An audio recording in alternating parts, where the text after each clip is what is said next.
राम राम दोस्तों। आप सभी का स्वागत है आपके अपने YouTube चैनल पे। तो दोस्तों, आज तारीख है 11 अप्रैल 2024। तो बात करते हैं संदेश खाली की। कलकत्ता हाई कोर्ट ने बुधवार को पश्चिम बंगाल के संदेश खाली मामले की जांच सीबीआई को सौंप दी। अपने आदेश में कहा कि सीबीआई रिपोर्ट की निगरानी में जांच करेगी और रिपोर्ट सौंपेगी। मामले की अगली सुनवाई अब 2 मई को होगी। संदेश खाली की महिलाएं तृणमूल कांग्रेस के नेताओं पर कथित रूप से यौन उत्पीड़न और जबरन जमीन कब्जे का आरोप लगाया है। मामले में सांझा शेख, शिबू आजरा और उत्तम सरदार आरोपी हैं। तीनों को गिरफ्तार कर लिया गया। हाई कोर्ट के आदेश के बाद अब राज्य की ममता बनर्जी सरकार सीबीआई जांच पर रोक नहीं लगा पाएगी। दरअसल राज्य से जुड़ी किसी भी मामले में केंद्र जांच एजेंसियों की इंक्वायरी के लिए राज्य सरकार से अनुमति लेनी होती है। पश्चिम बंगाल सरकार ने 16 नवंबर 2018 को राज्य में जांच और छापेमारी करने के लिए सीबीआई को दी गई सामान्य सहमति वापस ले ली थी। उस समय चिटफंड घोटाले को लेकर ममता बनर्जी के केंद्र सरकार के केंद्रीय जांच एजेंसियों का दुरुपयोग का आरोप लगाया था। तो दोस्तों, ये था संदेश खाली का मामला, जिसपे कोर्ट ने बोला है कि अब जांच होगी सीबीआई द्वारा। तो अब चलते हैं अगली खबर की तरफ। अब बात करते हैं पतंजलि की, बाबा रामदेव की। सुप्रीम कोर्ट ने बुधवार को पतंजलि के विवादित विज्ञापन केस में बाबा रामदेव और बालकृष्ण के दूसरे माफीनामे को भी खारिज कर दिया। जस्टिस हेमा कोहली और जस्टिस अमानतुल्ला की बेंच ने पतंजलि के वकील विपिन सांघी और मुकुल रोहतंगी से कहा कि आपने जानबूझकर कोर्ट के आदेश का उल्लंघन किया। कार्रवाई के लिए तैयार रहें। उत्तराखंड सरकार की ओर से ध्रुव मेहता और संजय शुक्ला ने एफिडेविट पढ़ा। सुप्रीम कोर्ट ने कहा कि केंद्र से खत आया है कि आपके पास मामला है, कानून का पालन कीजिए। 6 बार ऐसा हुआ, बार बार लाइसेंस इंस्पेक्शन चुप रहे।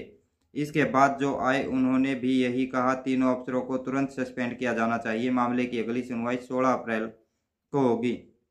तो अब बात करते हैं माफीनामे में क्या क्या किया गया, क्या बातें कही गई। माफीनामे में, मैं विज्ञापनों के मुद्दे के संबंध में बिना शर्त माफी मांगता हूं।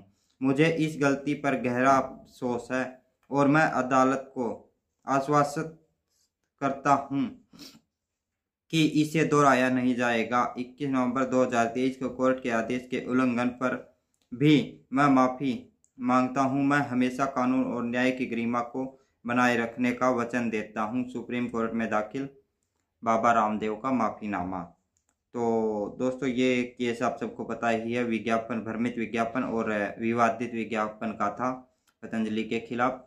अब चलते हैं अगली खबर की तरफ। दोस्तों, अब बात करते हैं दिल्ली सरकार की।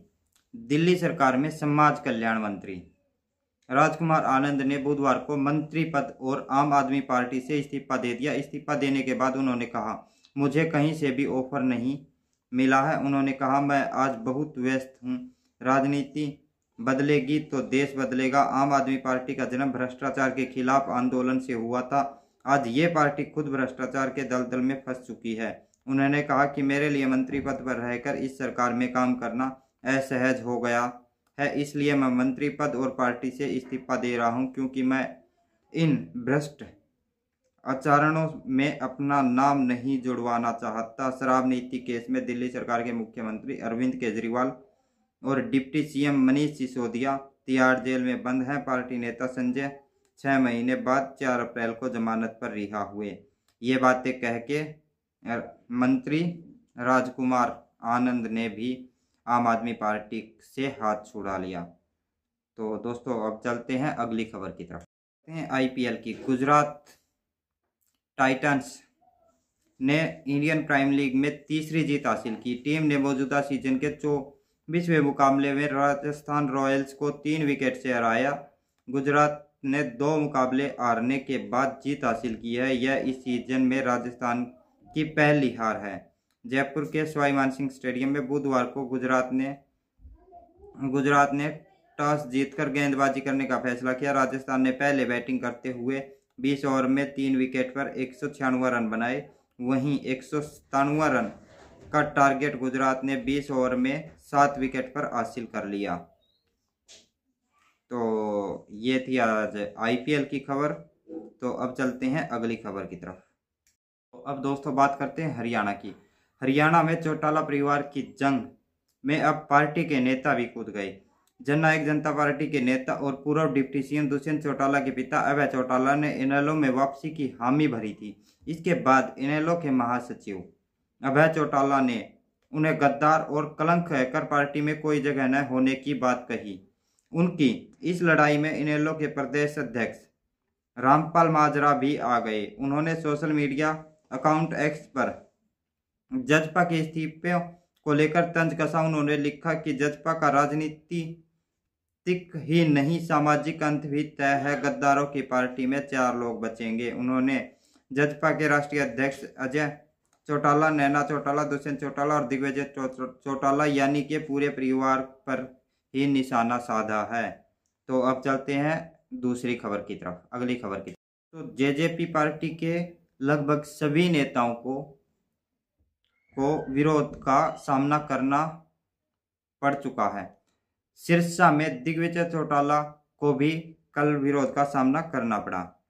हरियाणा के सिरसा जिले के गांव पीपली में किसान एकता के सदस्यों ने जेजेपी नेता दिग्विजय सिंह चौटाला के खिलाफ प्रदर्शन किया और नारेबाजी की।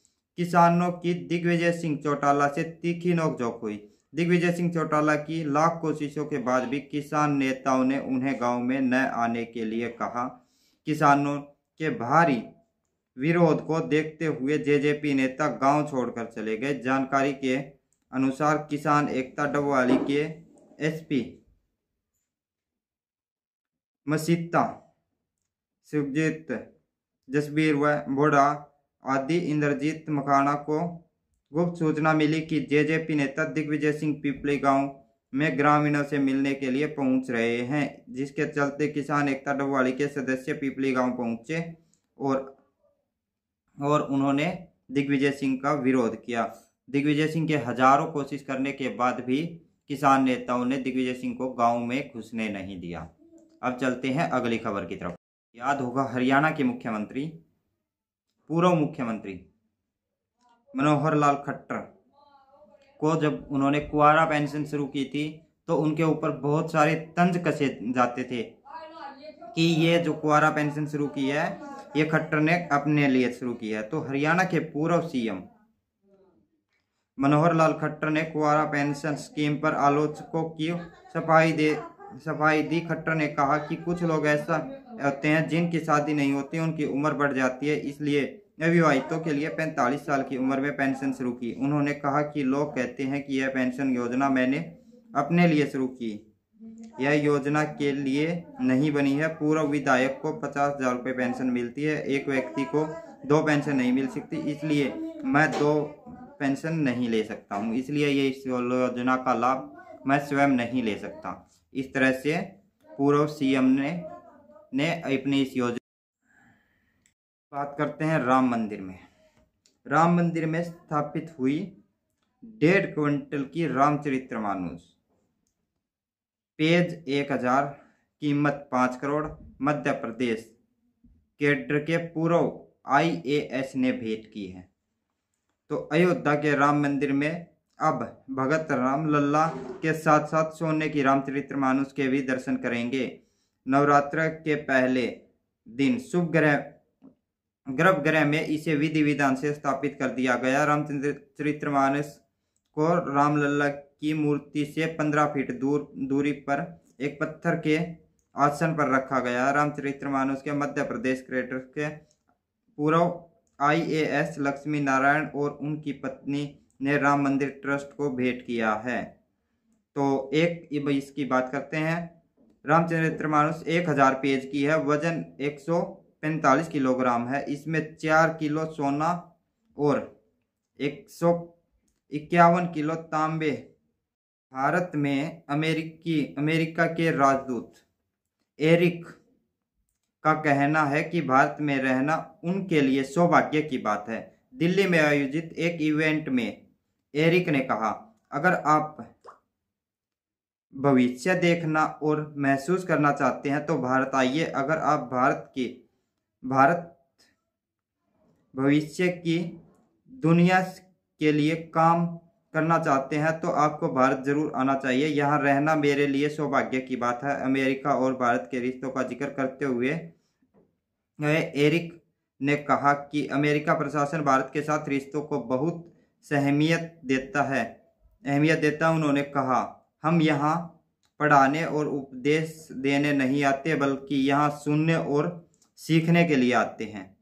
तो अमेरिका के जो राजदूत हैं वो भी अपनी ज़बान से बोल रहे हैं कि हम यहाँ पर सुनने को और सीखने को आते हैं। बहुत सारे जो मेरे देश के हैं वो अपनी संस्कृति पर इतना गर्व नहीं करते, अपनी संस्कृति पर जो बातें करते हैं वो नहीं सुनना चाहते। पर फिर भी अब सबसे एक अनुरोध करना चाहता हूँ, एक बात करना चाहता हूँ, एक चीज़ बताना चाहता हूँ। जो भारत की संस्कृति बहुत प्राचीन है और बहुत सारी चीज़ें भारत की संस्कृति और भारत के ग्रंथों के अंदर छिपे हुए हैं। इसलिए अगर हो सके, टाइम मिले तो भारत के ग्रंथ और भारत की संस्कृति को समझ